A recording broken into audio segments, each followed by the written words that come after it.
London.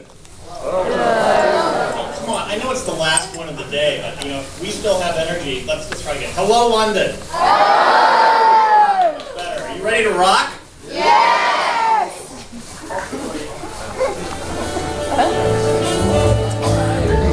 A foggy day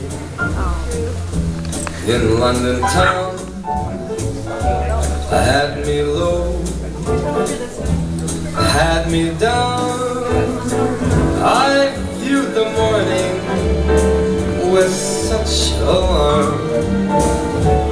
British music.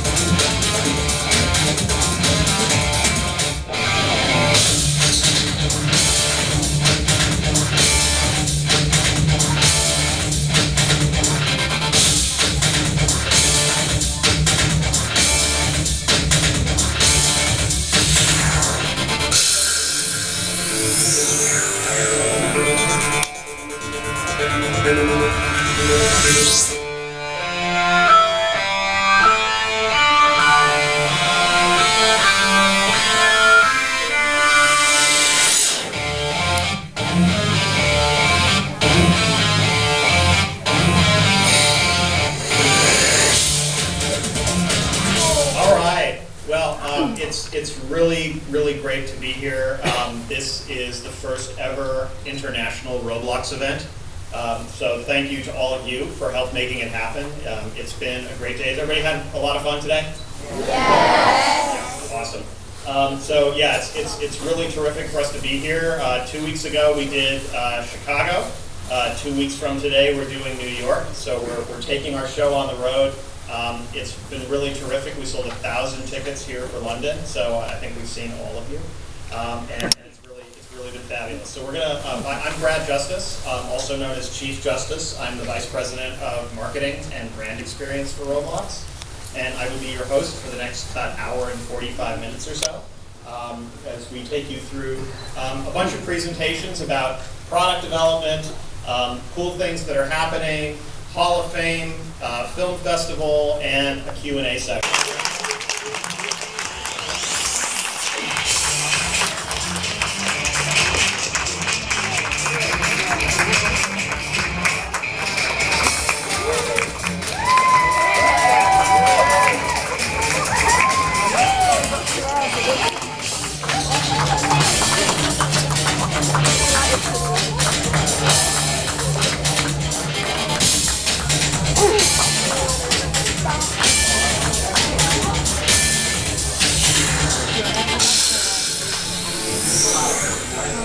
Thank you, Brad, for that intro. Welcome to Bloxcon 2013. All right. Models, you name it. And as I got more and more into that, even as I got older, I still had a knack. I wanted to put stuff together and play with it. So whether it was engines or my motorcycle or go-karts or model rockets, that kind of building thing always struck me and stayed with me. When I went to high school, I got this computer from my parents, kind of for Christmas. I don't know if any of you recognize this, but this is called an Apple II computer. By today's standards, it's got a lot less computer power than you might have in your watch. It has about 64 kilobytes of memory. My computer at work has almost 1 million times that much memory. And you had to write your games in machine language or assembly language coding, unlike with Roblox. And so I worked for many weeks on games, and even though I worked really long hours, my best looking game might look kind of like this. So this is a lunar lander game. It's 2 dimensions. You can also see some hints of what we wanted to do in Roblox. It's physically simulated. I can control my environment, and that kind of got me rolling with this, this feeling that I was into construction, into doing it on the computer. And after college, a person called Eric Castle, who I'll mention in a second, and myself started a company called Knowledge Revolution to make what we kind of thought was kind of like a building game for physics. It was called Interactive Physics. It was a physics laboratory on the computer. You could create things with pulleys and wheels and things like that. It was actually way ahead of its time in that if you look at today's kind of 2D physics games, they have a lot of these same aspects. We were, though, we were going after the education market, so that's kind of where most of our users started with this. So a little note about Eric Castle.